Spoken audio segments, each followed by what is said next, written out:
Yo, what's going on, guys? I'm Jay Cartere, and in this video I'm basically going to be going over the patch notes and well, what UFC 2 is calling it is the content update 2. So I'm going to be letting you guys know what are the differences, what they've changed, what they've added, and that sort of stuff. So let's just get into it. In the background you can see Anthony Pettis fighting Eddie, I think it's Eddie Barboza. And yeah, I'm not playing this, the computer playing. This match is one of the matches to come on April 23rd, I think. But yeah, let's get into the patch notes. So first of all, we got new fighters. We got Patrick Cote, we got Lewis Smoker, and then I think those are the only two fighters we got. That's the only two fighters that I can see in the patch notes. But we do have game mode updates. There's an all new item exchange. Oh my days, is Anthony Pettis getting pattered already? There's an item exchange, which is a brand new way for you to get more powerful items in UFC Ultimate Team. You can exchange 5 items in your collection for a brand new random item that is a level higher. My god, he really took him out quick. There is another match coming up, so don't worry about that. You can also you can exchange 5 items in your collection for a brand new random item that is a level higher. You can also exchange better items for a higher chance of getting rare showcase moves or items. And yeah, I think this is a great addition to the Ultimate Team mode, because it takes a long time to earn enough coins to, you know, buy a card pack, and then you can get a lot of card packs and you don't actually get what you want, or it's not for your weight or stuff. So I think this exchange system is going to really improve the mode. I haven't actually used it yet, and I don't have a clue how to navigate to it, and they haven't like given you any information on how to navigate to it. So hopefully it's easy to just figure out by ourselves. They also added the ability to edit a created fighter's appearance at any time in Ultimate Team and Career Mode. I wish they gave us the ability to change his stance and his name or his age and stuff. That would be great, but I guess they haven't. Let me just make sure this continues on to the next match. Alright, nice. They've also added the display of the winning move, the player's best move, and the opponent's best move after Ultimate Team fight in the post-fight menu. I've seen this with my own 2 eyes as I've been playing online, and it's really it's a good feature, because you can see what move beat you, or you can see what move you used that really helped you out and helped you come away with the win. I think it's a really interesting thing that really immerses you in the Ultimate Team mode. Makes you really want to get new cards, or if you see a card that beats you a lot, you're going to be like, okay, I know that move. Maybe when I see it, I'm going to put it on and I'll know how to use it to beat someone else and stuff like that. They also added the ability to view more details about the fighters in live event fights, which is, I guess, good if you want to create a pick and you're trying to have more details on the fighters, so that you can make a more intelligent research-based pick. And there are also some gameplay updates, which is the meat and potatoes of the matter. To be honest, there are a lot of gameplay updates. First of all, let's go to the strike intercept. Strikes landed within the opponent's initial wind-up phase of a strike will halt them from completing their strike. This means that if someone's trying to do a Superman punch, or trying to give you like a super uppercut, or something that takes a long time to wind up and execute, you can jab them in the face and it's going to stop them from completing their strike. This is great. This means that the jab is a much more powerful weapon, which is something that I love, because I love using the jab. I love jabbing people in the face while they're trying to give me these hard hits and whatnot. So this is going to help out. They've also added the Stockton slap. I've got a video on how to do that if you want to check that out. Also, if a parry is mistimed, the block is not activated automatically. And I've seen this and I was wondering what was going on, because I was trying to parry and like obviously I was missing it, and then I was just getting like punched up in my face. So if you miss a parry you're not going to be blocking automatically. Like, your block is going to be down for a couple seconds and you're going to like eat some hits. So it makes it much more risky to parry. They've also reduced the speed of clinch attempts, which is good, I guess. I've been getting better at denying clinch attempts anyway, so I don't know if it's just me practicing on denying clinch attempts or the update that made it better for me, but I have been denying a lot of clinch attempts, so it is a possibility.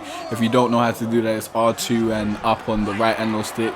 They've also improved AI logic for submission and game plans. That's only really important to you if you're playing like the single player or you're playing career mode, because the AI is really crap in career mode and all these other modes, to be honest.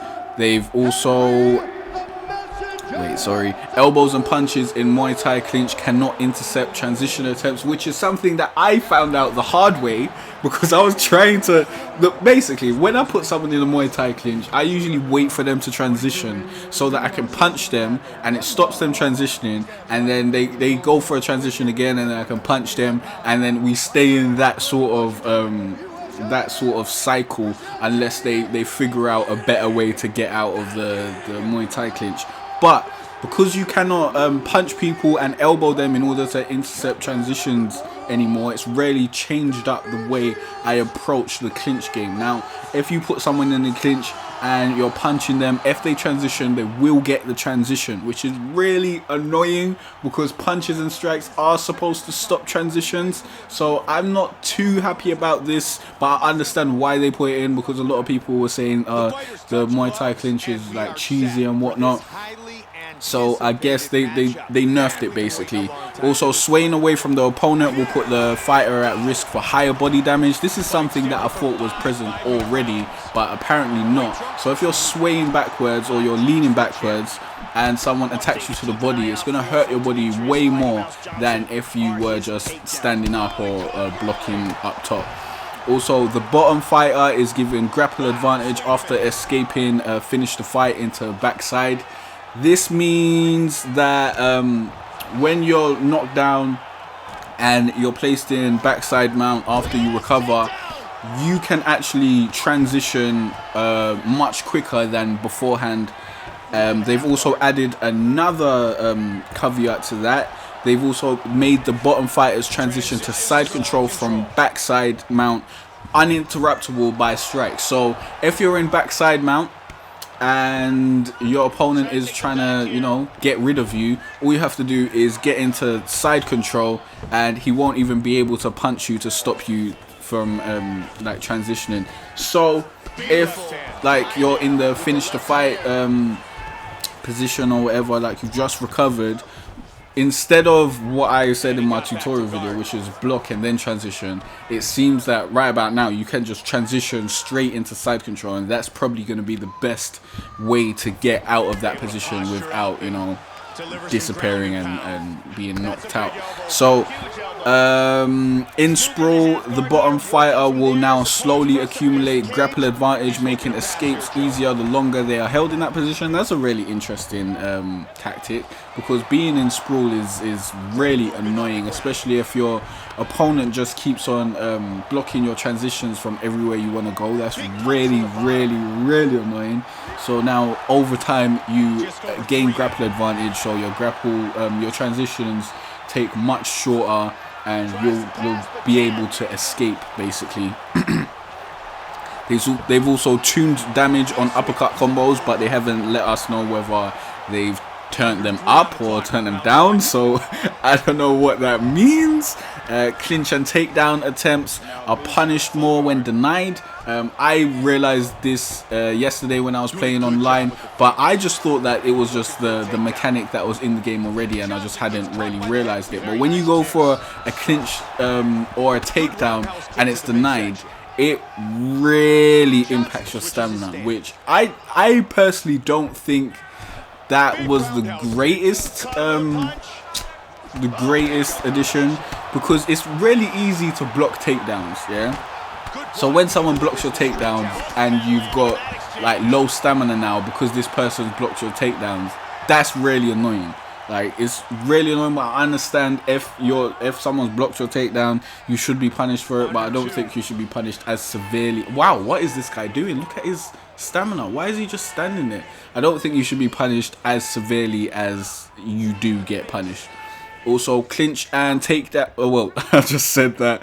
They've also updated attribute, perks, and moves for various fighters. They haven't actually let us know what fighters, so those are the patch notes. That's everything that's in the content update. Really, what is Demetrius Johnson doing? This is really weird. I've never actually watched a computer versus computer match, but this, I have no clue what is going on. The referee should break them up if they're just standing like that. But anyways, please hit that like button if you like this video. I hope this video helped you out. Be sure to subscribe because I'll be putting out loads more UFC 2 tip videos, and if you want to check out the rest of my UFC 2 tip videos or my UFC 2 fighting videos, you can go to my channel. But if you want to check out the rest of my UFC 2 tip videos, you can click on the playlist on the screen, and I'll see you guys in the next video. Thanks for watching. Wow, this is really weird. Why would someone do this?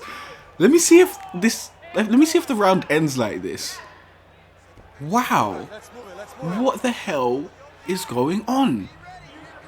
Why is he not denying it or doing anything else? They said they improved the AI, but this doesn't seem like AI improvement at all. He's got low stamina. Just let go. I didn't even know this was possible. What the hell? What the hell? Alright, thanks guys. Thanks for staying around. I'm gonna let the video play on so you can see if the round ends like, I think it will. Yeah, I think it will. And yeah, I'll see you guys next time. What? Oh my god. If you guys know what's going on, please leave a comment down below. He really didn't want to let him go. Alright, let's take a look at some of the action here. Here's a big leg kick.